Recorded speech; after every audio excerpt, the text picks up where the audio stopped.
Sige. Nasa bangong katupad ang isda, kasi sa tubig murag diskarte sa kanto. Pag fishing iba'y ayaw kumpiyansa, murag hustle sa dagat, tanaw-tanaw sa tubig aron makakwarta. Lambat o prisi kinabuhi sa labot at kung gitaya, maglampo aron sa Ginoo para makakuha o maista sa lawot. Mauy akong kasadya sa pag-fishing, way hunong sa pagpaning kamot o pagpanagat, hangtod makuha ang gasa. Kalipay kung makakuha sa dakong lapu-lapu, kalipay sa pagpanagat hangtod sa gabi. Palawod ang stage, ako imong kauban nimo sa lawod sa kinabuhi. Bisan pag ang panahon mo hampak ka nato, silbing sa pangisda ang atong trabaho. Mga taga-baryo, kabalutang at dito milyonaryo, bawat sa kinabuhi.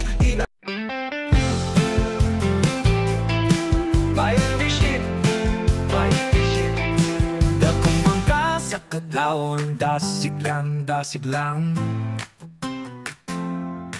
palawod lang, tagihapon sa kinabuhi, simple lang. Tara na para makasayo na ta. Ang balut sa dagat, sa kabuntagon, gininhawa sa hangin. O kasi ka sa mga isda, ilabay na ang lambat, aron kita makakuha. Magdepende ang panahon, ngaris ko ang panagat, sa dagat kami nabuhi at makakaon.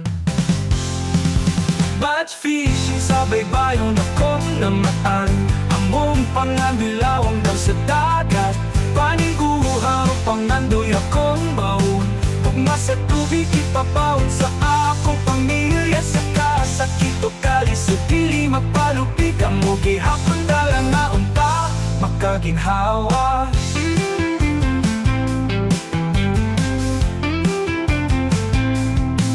Mananakap nga magpabilin malaumon, sa init o ulan silang gihapon. Pili mo takas sa pagpaning kamot, mahimong ligon sa paglabo. Maoy akong gisaligan, ayaw kahadlok o padayon ha. Batch fishing kisaligan sa pamilya, sa kahayag sa langit makitara. Mga ista makuha, magpakitang pusit pataw-taw sa laot, tara ari ba na. Panumpa sa pamilya, makalampos na. Batch fishing sa baybayon akong namaan, among panganilawang daw sa dagat. Paniguha o pangandoy akong baon, ugma sa tubig ipapawon sa akong pamilya. Sa kasakit o kalis o dili mapalupig, ang mugi hapon dalang na unta makaginhawa.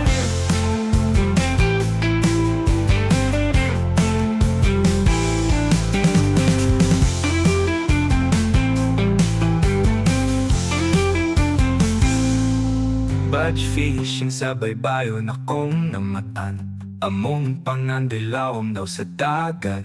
Paningguha o pangandoy akong baon, gugma sa tubig ipabaon sa akong pamilya. Sa kasakit o kalis o dili mapalupig, ang mugi hapon dalang na unta makaginhawa.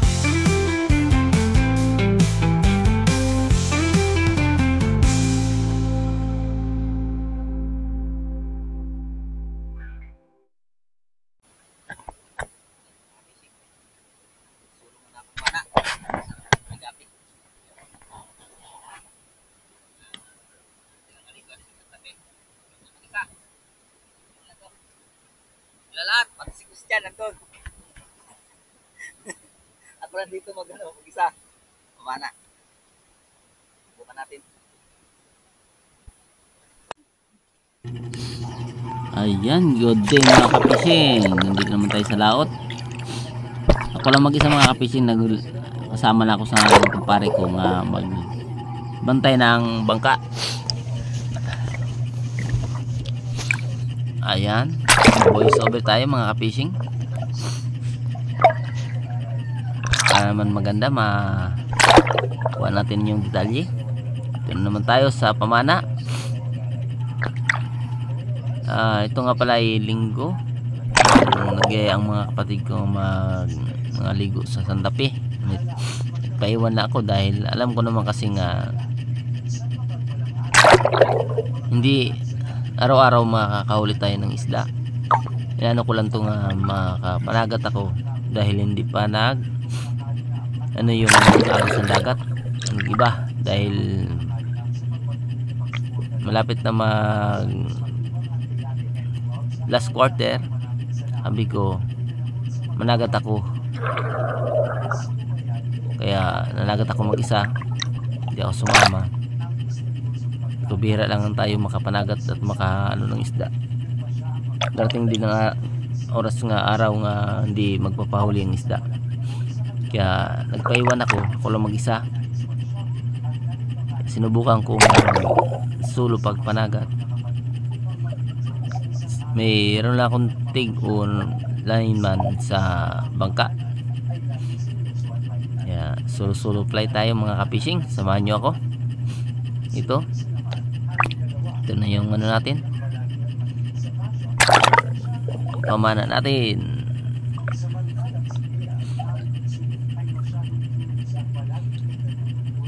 Ayan, medyo may kadiliman, di masyado makita ang decoy natin o kati.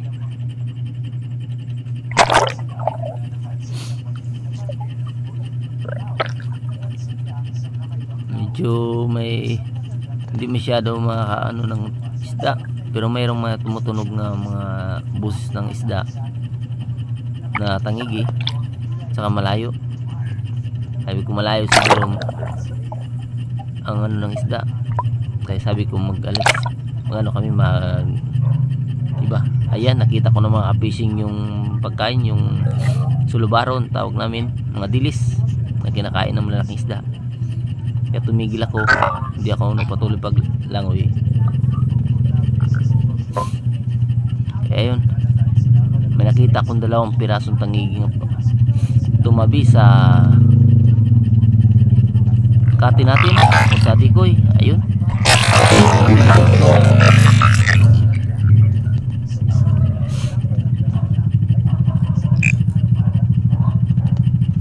ayan ang mga fishing.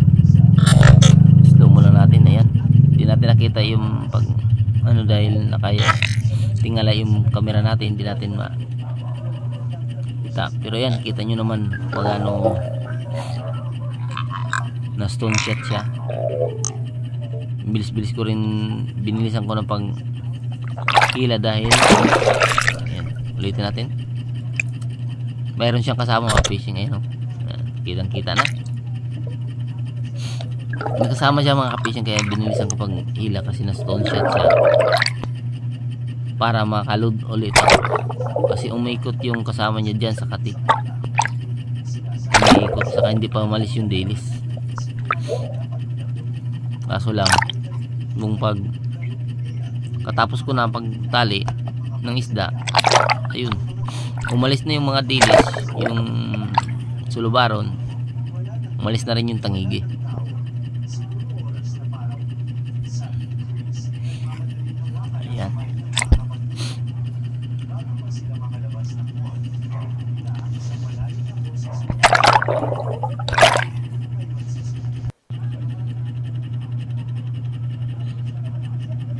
Ayan,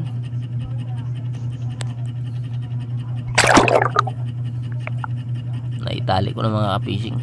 Hindi mahirap din sa kailangan mabilisan, maganda yung pana mo, kasi kung mabaluktot yung stainless mo, nako, ang hirap mag ayos. Mabilis na kasi mabaluktot yung stainless natin mga ka-fishing pag itinakbo ng tangigi. Yan, nakatali na. So yung pag lingon ko, wala na yung mga dilis, umalis na rin yung tangigi.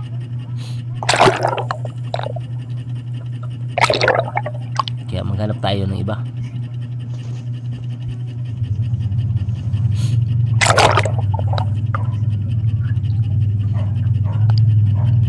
Ayan, thank you Lord, may huli na tayo.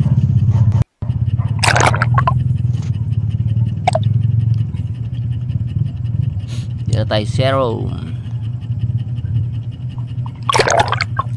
Ayan, lumagalaw pa yung isda kahit nakatali na siya.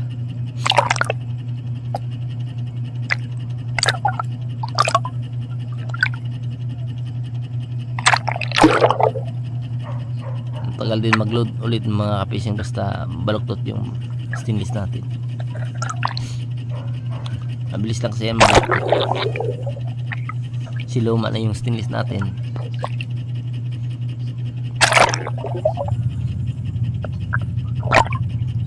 Ayan, hindi ko na kinakat mga fishing kung paano mag-load at saka maghila ng isda, dahil para makita din yung kung gaano din kahirap yung paghanap buhay namin. Hindi na sabihin nyo pag mahuli mo na okay na, kailangan mag-ano ka pa, magkipaglaban, lalo na kung hindi mo tama. Kailangan patayin mo muna bago hilahin, mamamatayin mo na siya. Matagal din mamamatay yung tangigi mga ka-fishing, hindi basta basta.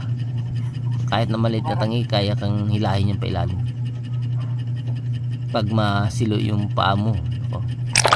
Delikado. Kaya kang patayin sa ganyang kalaki lang at tangigi.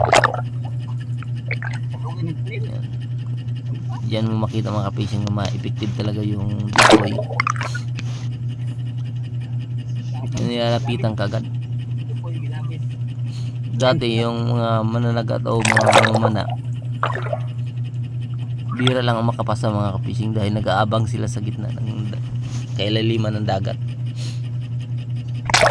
Nakakapagod din yun dahil nag-aabang ka, naghihintay ka may dumadaan yung tangigi o wala. Pag ilang sisid mo wala, lipat ka na naman. Di katulad ngayon yung meron ng decoy, nasa taas ka na lang mag-aabang, hindi na sa ilalim kasi umaakyat ng isda.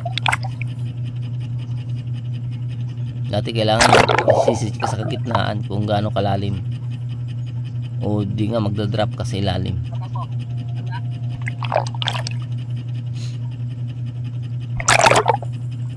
Sa ngayon tamang abang ka na lang kung mayroong aakyat para sa lumapit sa decoy o sa kati, saka mo siya sisirin sa kapanaim.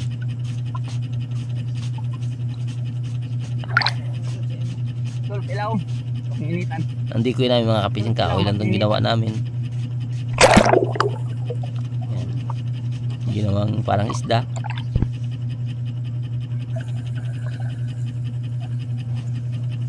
Ito nga pala yung hindi ko to. Kahit maliliit ng isda lumalapit dyan,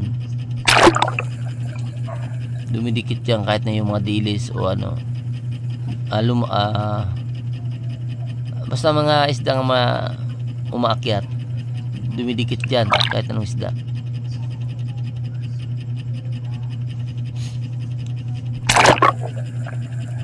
Nakita nyo naman, daming dilis kanina sumalubong sa akin.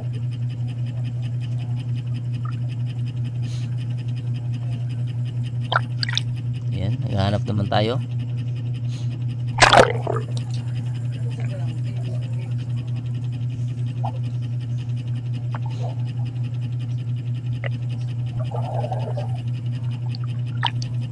Ito pala yung nilalangoy namin ay nasa 24 meters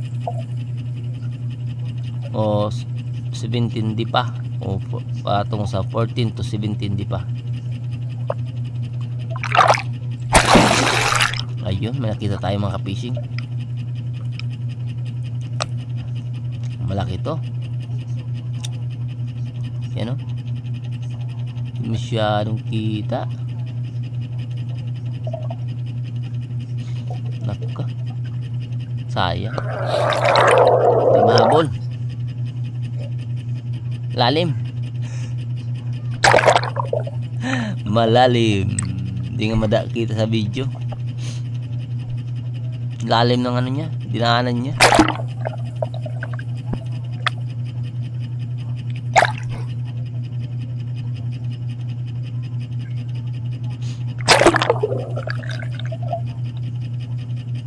Tanggal pa yung guma sa panyapak ko.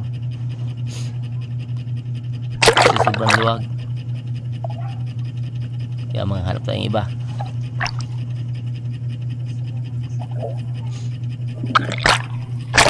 Mga fishing, lumapit talaga sa wow,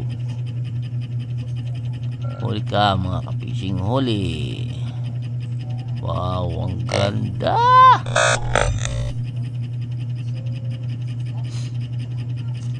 Ayos. Hilang-hila niya na yung tanse. Ulit. Ayan, nagpa-picture.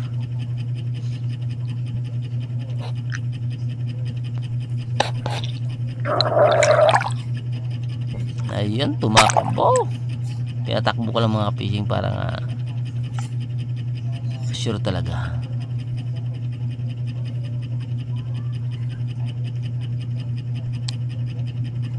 Ayan na. Inilagay ko yung pana ko kasi nawala na to dati. Lumulubog kasi yung ng pana.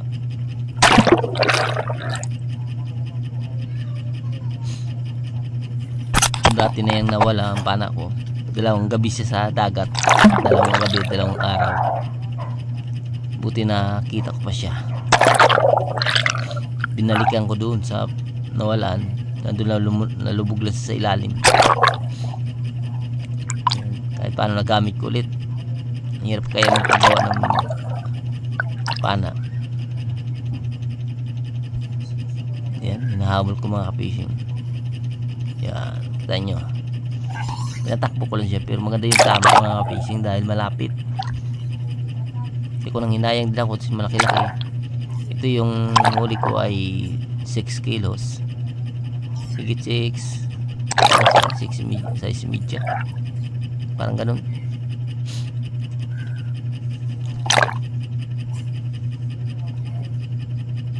Saka ito lang yung mapakita natin mga ka-fishing sa camera natin dahil isa lang yung battery natin. Hindi tayo makapag-focus sa pag-video. Ito lang kung saan lang maabutan ng camera natin. Yan lang ang mabidyo natin. Maraming salamat. Diba? Ang bilis ng ano.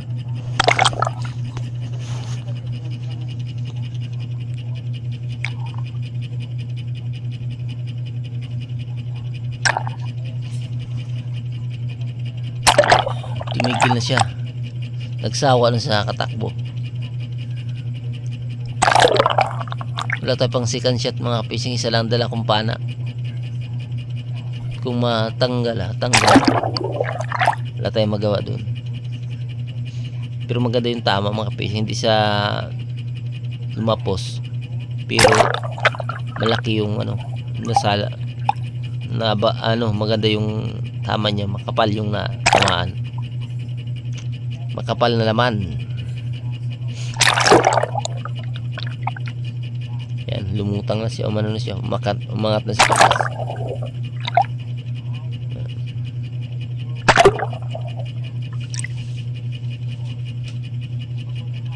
Pag-angat yan, paglubog yan ulit, wala na yan. Wala na yung lakas.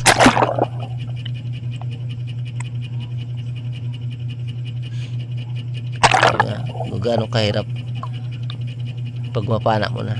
Basta hindi maganda yung ano, tama. Pero ito yung magandang tama nito eh.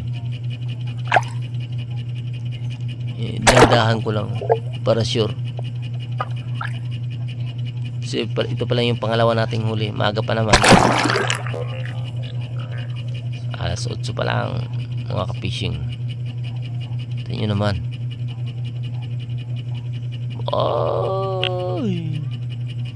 Ayaw pa magpahakak. Hindi, kita nyo ang ganda ng pagkatama pero hindi siya lumapos. Yan, pinalapos ko na. Wow.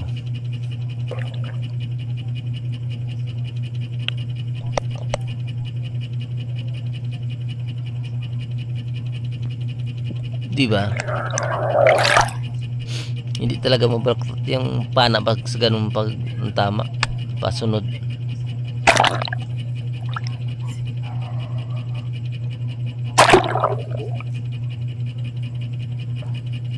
Ayos, pangalawa natin itong mga fishing.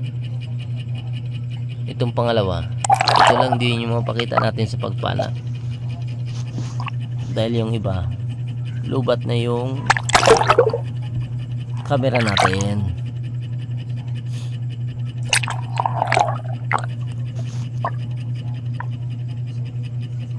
Wow, sana all.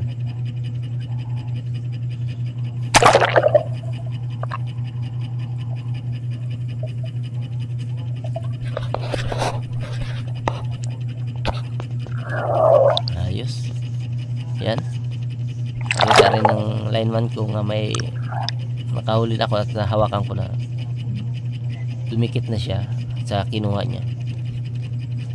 Mas mainam yung ganung mga kapishing, hindi ka sagabal sa pagsisid mo, diba?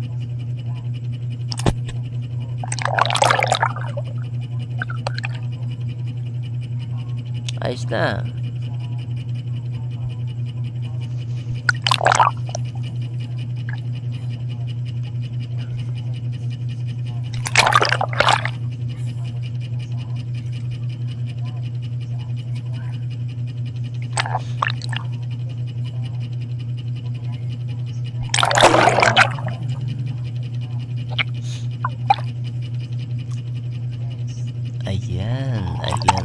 Ayan.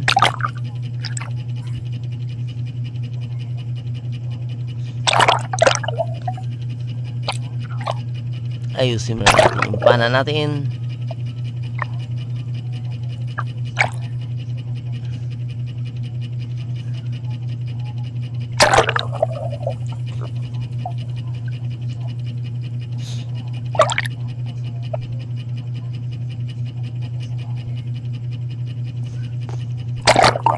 Okay na.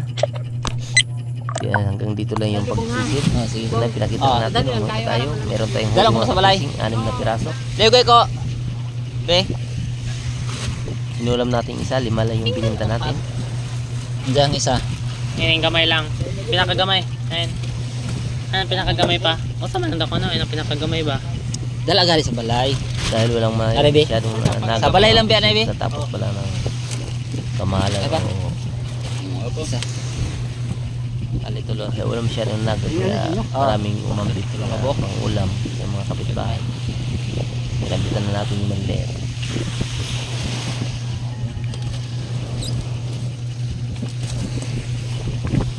Yung medyo may kalakihan, yun nandun sa timbangan. 3 dito to. Sa kuan. Ayan, 3 piraso. 3 naman.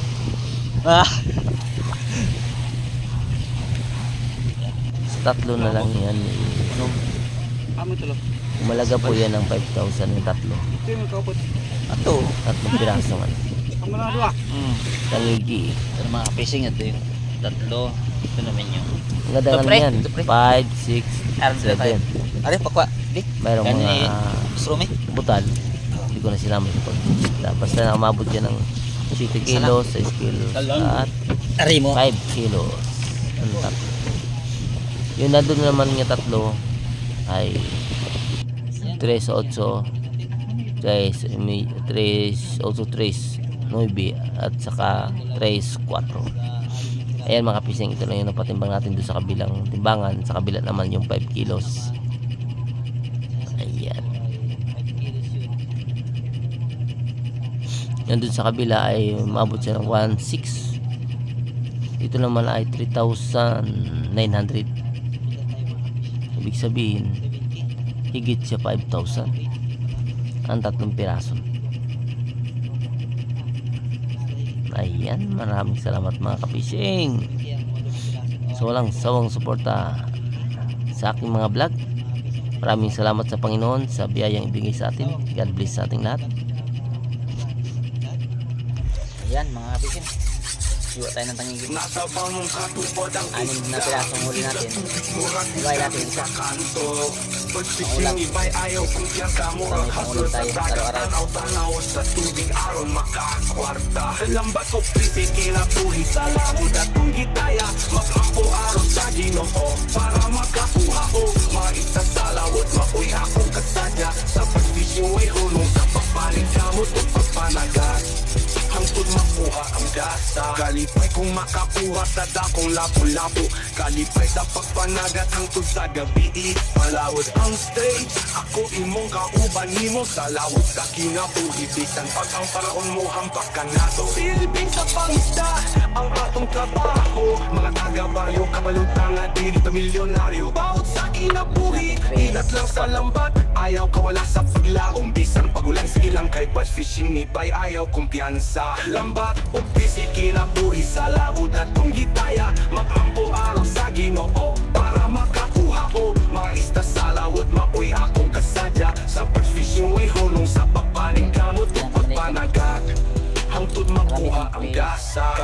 kung makakuha sa dakong labo-labo.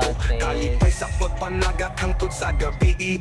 Lawot ang stage, ako imong kauban nimo sa lawot sa kinabuhi. Bisan pag ang panahon mo hampak ka na to. Silbing sa pangisda ang atong trabaho. Mga taga-baryo kamalutangan, di na milyonaryo. Bawat sa kinabuhi, inat lang sa lambat. Ayaw ka wala sa paglawong. Bisan pagulan sa ilang kay fishing ni Pay, ayaw kumpiyansa.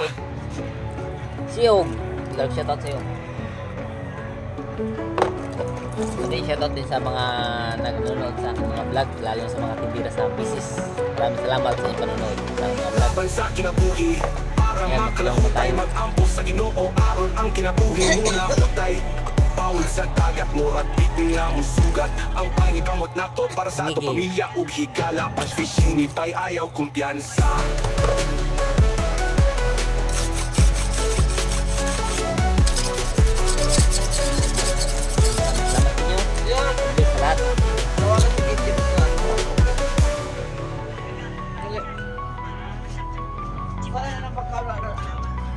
Nasa bangka tupad ang isda, pisi sa tubig, murag diskarte sa kanto. Laban sa kinabuhi para makalahutay, mag-ampo sa Ginoo, aron ang kinabuhi mula hutay. Bawat sa dagat, morbid na musugat. Ang paning kamot na to para sa ato pamilya ug higala. Bass fishing ni Pay, ayaw kumpiyansa.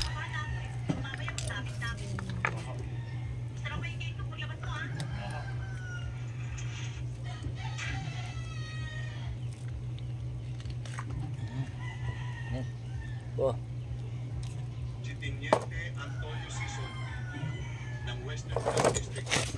Yan, dyan mo na.